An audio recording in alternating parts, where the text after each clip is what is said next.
Cześć, to ja Justa, witam Was w nowym odcinku z cyklu Justa animuje. Dzisiaj zajmiemy się kwestią arteterapii, czyli terapii poprzez sztukę. Odpowiem w tym filmie na pytanie, czym jest arteterapia i postaram się wyjaśnić, jakimi ona zajmuje się sprawami. Arteterapia to terapia poprzez sztukę, termin dość ogólny, jest to dział psychoterapii, który przypomina właśnie o tym, że sztuka może nam pomagać. Jednak oczywiście już na podstawie wcześniejszych prac czasami się zastanawiamy na takich przedmiotach szkolnych, jak na przykład język polski, czy na przykład plastyka, sztuka. Panie od polskiego lubią zadawać takie pytania, co autor miał na myśli. Otóż teraz sobie sprecyzujemy troszeczkę jedną rzecz. Według arteterapii, terapii poprzez sztukę, działu psychoterapii, każdy człowiek jest artystą, to znaczy jest jednostką twórczą, jest jednostką zdolną do swoich przemyśleń, różnych refleksji i dziedzina ta, w przeciwieństwie do tak tradycyjnie pojmowanej muzyki czy plastyki, nie kładzie nacisku na to, żeby nasz artysta tutaj miał talent. Głównym celem arteterapii jest używanie sztuki, od teatru, obrazu, grafiki, rzeźby, po na przykład muzykę i ta sztuka ma po prostu nam pomagać. Arteterapia używana jest zarówno w szpitalach, jak i w ośrodkach leczniczych, a nawet w przypadku pomagania sobie w sposób indywidualny z różnymi traumami. O co chodzi z tą arteterapią? Mam nadzieję, że te przykłady, które zaraz Wam przytoczę, troszeczkę nam wyjaśnią, z czym to się je. Nie jestem naukowcem, teoretykiem, miałam po prostu zajęcia z arteterapii i sami my jako studenci uczestniczyliśmy w różnych warsztatach, żeby to poczuć na własnej skórze i myślę, że jak Wam podam kilka takich przykładów, to będzie nam troszeczkę jaśniej. Ja na przykład na tym filmiku tutaj wydawałoby się, że całkiem przypadkiem rysuję tygrysa, duży rysunek, który można z punktu widzenia tradycyjnej sztuki ocenić, nieładne proporcje, kolory nie takie, jakie powinny być, co to za kompozycja. Natomiast w przypadku arteterapii, dlaczego rysujesz tego tygrysa? O co chodzi? Co ten tygrys dla Ciebie znaczy? Czego on według Ciebie jest symbolem? Czy na przykład rysujesz tygrysa, bo czujesz się jak mały kotek, który po prostu patrzy w lustro i na przykład zastanawia się, jest to kot domowy na przykład, i zastanawia się, kurczę, jestem taki słaby, gdybym był trochę inny, albo spróbuję wyobrazić sobie siebie jako lepszą siebie postać, to na przykład czy w przypadku kotka byłby tygrysem. Więc arteterapia nie szuka przede wszystkim rozwiązania takiego pytania, czy ktoś ma talent, czy nie, czy jest artystą, czy nie. Arteterapia bardziej podkreśla, że nie ma znaczenia, czy to jest artyzm. Bierze pod uwagę treść wykonywanego dzieła. To znaczy w zasadzie to dzieło to na końcu tej terapii równie dobrze to może być haft z makami, ale w trakcie na przykład haftowania tych maków możemy wspominać na przykład pewne wydarzenia z naszej przeszłości, co nam się kojarzą z tymi makami i nawet, czyli to malowanie tych maków albo haftowanie tych maków jest pretekstem do rozmowy z drugą osobą. I to jest właśnie wymiar terapeutyczny tych sztuki. Z punktu widzenia arteterapii, na przykład takie słowo jak drama wcale nie oznacza kłótni popularnych rysowniczek na YouTubie, tylko drama to jest teatr, to jest odgrywanie różnych scen. Kiedy na przykład mamy jakieś niefajne wydarzenie, to możemy czasami spróbować je odegrać, by móc na przykład zdystansować się do tego. To jest drama. Książka artystyczna to znów jest książka wykonywana tak jak kiedyś wykonywano odręcznie książki, czyli nie książka jako produkt seryjny, tylko książka indywidualna. Też jest taki na przykład pomysł, że jak na przykład chcemy zadbać o swój rozwój osobisty, uczyć się kreatywności, albo na przykład potrzebujemy przekwalifikować się na zupełnie inny zawód, bo na przykład wcześniej załóżmy szyliśmy buty, a teraz nagle musimy na przykład zacząć projektować coś innego. Musimy się przekwalifikować na przykład i żeby łatwiej było nam przyzwyczaić się na przykład do tego, że człowiek jest narażony na pewne zmiany. Możemy wykonać sobie książkę artystyczną. Taki temat mi się przypomina z zajęć. Co by było, gdyby świat był kanciasty? To znaczy, co by było, jak nasz świat wyglądał, gdyby człowiek nigdy nie wymyślił koła. I nagle robiąc taką odręczną książkę, wpisując swoje teksty na ten temat tego świata, rysując rysunki, na przykład w tym przypadku bez użycia koła, bo nie ma koła, to pobudzamy swoją kreatywność. I arteterapia też temu służy, tak naprawdę takiemu rozszerzaniu horyzontów. Inna sprawa jest oczywiście też radzenie sobie z na przykład wydarzeniami, które są przykre, dlatego mówię, że dział psychoterapii. Na przykład możemy udać się do lasu i widziałam na zajęciach z arteterapii, nam profesor pokazywał scenę, jeden z pacjentów tak naprawdę stracił bliską osobę i nie mógł się z tym pogodzić. I na przykład terapeuta mu po prostu podsunął taki pomysł, ale wykonanie i zaraz cały proces myślowy należał oczywiście do osoby badanej, żeby na przykład wzięła rośliny i zrobiła kompozycję z tych roślin w kształcie człowieka. Te rośliny mogły być na mchu lub na przykład gdzie indziej posadzone. No i w pewnym momencie, jak się proces tego znikania tej zielonej postaci człowieka w tych kwiatach lub właśnie w innych elementach natury, to człowiek mógł mieć takie wrażenie, że wszyscy i my, i zarówno ta tracona osoba gdzieś tam po prostu jest. Trudno to się opisywać, bo to są oczywiście przeżycia, tutaj podaję akurat przykład filmu, który oglądałam, ale coś takiego jest, właśnie takie trochę ukajanie ran, trochę godzenie się z pewnymi rzeczami, albo właśnie próba znalezienia nowej drogi. Arteterapia też jest dobrym sposobem, czyli coś, co myśmy tak naprawdę czasami robili, nawet będąc młodszymi. Otóż, kiedy wydawałoby się, że jesteśmy mniej tacy przebojowi i tak dalej, to niektórzy z nas szukali sobie przyjaciół z podobnymi zainteresowaniami.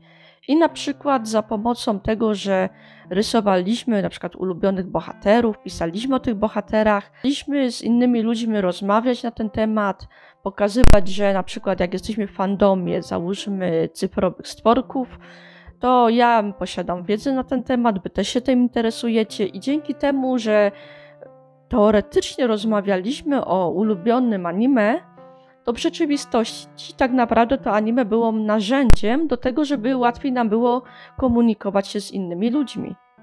I arteterapia też temu służy. Paradoksalnie, tutaj patrzcie, w tym przypadku nie podaję przykładu, oj ty źle narysowałaś tego stworka, nie ma proporcji odpowiednich, nie ma tego. Tutaj w ogóle w arteterapii nie ma czegoś takiego. Dlatego z punktu widzenia arteterapii, czyli sztuki, kiedy my tworzymy coś, z jednej strony nie tylko po to, żeby powstał produkt finalny, ale najważniejszym punktem tego wszystkiego jest ta droga, którą przechodzimy. Możemy uczyć się nowych rzeczy, przełamywać pewne swoje lęki. Możemy właśnie radzić sobie jakoś z jakimiś niepokojami, z tym, że no niestety nadchodzą inne czasy, musimy się przygotować na zmiany. I takie tworzenie wydawałoby się, że czasami do szuflady nam pomaga. Mamy taką tendencję, na przykład introwertycy tak mają, że lubią sobie zapisywać różne rzeczy i to analizować. To też w pewnym sensie jest arteterapeutyczne, nie? To jest słowo, które potrafi nieźle połamać język. Arteterapia, terapia poprzez sztukę. Najłatwiej byłoby powiedzieć, żeby sobie języka nie połamać. Ja tutaj sobie łamię język, staram się mówić wyraźnie, a zobaczymy, jak mój dyktafon w telefonie sobie poradzi, to inna sprawa. Ale tak o to chodzi. Arteterapia to coś więcej niż tylko tworzenie pięknych rzeczy. Bo tak naprawdę z subiektywnego punktu widzenia. Perspektywa nie ta, w ogóle kolory, co to za kolory. Ale ten patyczak może przypominać mi wydarzenia, w których na przykład czułam się komfortowo. I pytanie wtedy jest takie, trochę z języka polskiego, co artysta miał na myśli. Ale nie artysta, którego idę na wystawę popularnej sztuki i sprawdzam, no tak, może ten artysta miał to na myśli, ale tutaj w przypadku terapii poprzez sztukę, terapii też dla osoby, która właśnie jest w tej terapii, czyli równie dobrze to jest tak naprawdę nauka doświadczeń zarówno jak dla terapeuty, jak i dla osoby, która jest pacjentem, ewentualnie dla całej grupy. Ale w tym przypadku, co jest najważniejsze i z czym się je tę arteterapię, jest taki punkt, że nie pytamy, co artysta miał na myśli z polskiego, czy z podręcznika jakaś inna osoba, ale pytamy, co artysta miał na myśli, to znaczy, co ja miałam na myśli w danej sytuacji, kiedy na przykład opisuję jakąś historię o na przykład tym, że dziewczyna w okularach biega po górach i musi się zmierzyć z pewnymi czarownicami. To, że dziewczyna w okularach była uważana głównie za mnie, no to jest chyba najlepszy dowód. I w ogóle według arteterapii i według zresztą, jeśli weźmiemy pod uwagę cały ten proces, jak my dochodzimy do tego, co robimy, to zawsze w każdej naszej pracy zostanie zawarta jakaś nasza cząstka. To będzie albo wspomnienie jakichś wydarzeń, w których braliśmy udział, albo bohater będzie w pewnym sensie naszym alter ego, czyli naszym portretem, jakby odbiciem w lustrze. I co najlepsze, my nie musimy być tego świadomi, a najczęściej nie jesteśmy tego świadomi. To, że wybieramy takie postacie, to, że lubimy takich bohaterów o takim charakterze, a nie innym, jest czymś takim, co po prostu zauważamy w sobie. I czasami to, co się na przykład w narysowanym bohaterze może nam nie podobać, to możliwe, że wymyślona ta postać, którą oglądacie, ma taki sam charakter na przykład jak wy. I wam się nie podoba to coś w sobie. I arteterapia o tym przypomina. Zatem podsumowując, pseudoartyści nie istnieją. Według arteterapii artystą jest każdy człowiek bez względu na to, czy twoja postać rysunkowa to jest głowa, kijek, rączki, kijki i nóżki kijki, czyli tak zwany patyczak, czy to jest dzieło pokroju Leonarda da Vinci. To nie ma znaczenia. Ważne jest to, co miałeś lub masz w głowie, tworząc tą postać i dlaczego ją tworzysz, dlaczego masz taki pomysł, a nie inny. Na przykład, kiedy jesteśmy osobami bardzo nieśmiałymi, to nam się śni, chce się nam przyśnić, że jesteśmy osobami, które znalazły się na przykład czasami w centrum uwagi i nagle umiały się odezwać w odpowiedni sposób. W arteterapii też to wyjdzie, czyli w takiej psychologii ze sztuką. Na pewno arteterapia nie jest również, niektórzy mówią, że to są takie gusła, ale to są tak naprawdę, to jest tak naprawdę wzięty pod lupę proces twórczy. O ile różne metody są dochodzenia do tego procesu twórczego, o ile przemyślenie artystów, jakaś tam ich refleksje, no trudno nasze przeżycia nazwać jakimiś wymyślonymi gusłami. Ale też tak czasami się mówi, że to tak nie wiadomo, co się robi. Na przykład w terapii uzależnień też arteterapia może być stosowana, żeby na przykład zamiast sięgnąć po tego na przykład papierosa, to już lepiej sięgnąć po tę kredkę lub coś innego, żeby zmienić nawyk. Prawda? Nawyki to też jest takie coś. Też coś takiego mamy. Ja na przykład mam taki nawyk, że się rozglądam. Może jest jakaś terapia na to moje rozglądanie się na boki. Dobra, na koniec jeszcze takie ćwiczenia arteterapeutyczne, żebyście poczuli moc tej dziedziny. Narysujcie swój portret. Mamy kółko i na połowie tej kółka rysujemy jakby pół swojej twarzy.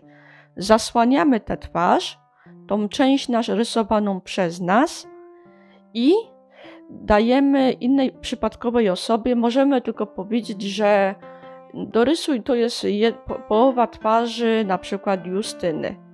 To dorysuj połowę portretu Justyny, ale ta osoba ma nie patrzeć na tą część zasłoniętej twarzy, czyli tę część, którą ja rysowałam, a ja na przykład mogę w tym samym czasie rysować jej portret połowiczny, ale oczywiście nie patrzyłam wcześniej na jej rysunek, który był wykonany po prostu przez nią. I taka ciekawostka, jak narysujemy tą brakującą część twarzy, czyli mojej koleżanki w tym przypadku, to ta twarz, jak się rozłoży rysunek, to pewne elementy będą idealnie symetryczne, a pewne nie. Pomimo, że myśmy wcześniej nie patrzyli na ten rysunek. Okazuje się, że nasz umysł tworzy pewien obraz ludzi, z którymi mamy do czynienia, a my nawet nie do końca zdajemy sobie z tego sprawę. I oczywiście możemy również rysować taki portret, to nie jest portret z lusterka, że widzimy, albo portret ze zdjęcia, że widzimy detale. Tylko jak na szybko rysuje się znienacka czyjś portret, a widziało się człowieka tylko przez chwilę. To takie zadanie dla Was, możecie spróbować, zaryzykować. I tyle, jeśli chodzi o arteterapię. Ja tu oczywiście w międzyczasie, kiedy Wam opowiadałam o tej arteterapii, to rysowałam tego kota. Możemy się zastanowić, jaka to była terapia dla artystki, że rysowałam tygrysa. Może to, że jestem zodiakalnym tygrysem, jeśli chodzi o znak zodiaku azjatycki? I wiecie co? Osoby, które mają ten znak zodiaku, to według Azjatów są typy artystów. Nie wiem, co tygrys ma wspólnego z artyzmem. Mi się wydawało, że tygrys to drapieżnik i że zjada zwierzątka. A tu patrzcie, coś tygrys według Azjatów ma wspólnego z artystami. I tyle ode mnie w tym odcinku z cyklu Justa animuje. Następne filmy będą bardziej może już o animacji. No, chyba że podsuniecie mi jakiś temat do gadki, to bardzo chętnie pogadam na ten temat. To tyle ode mnie, pa!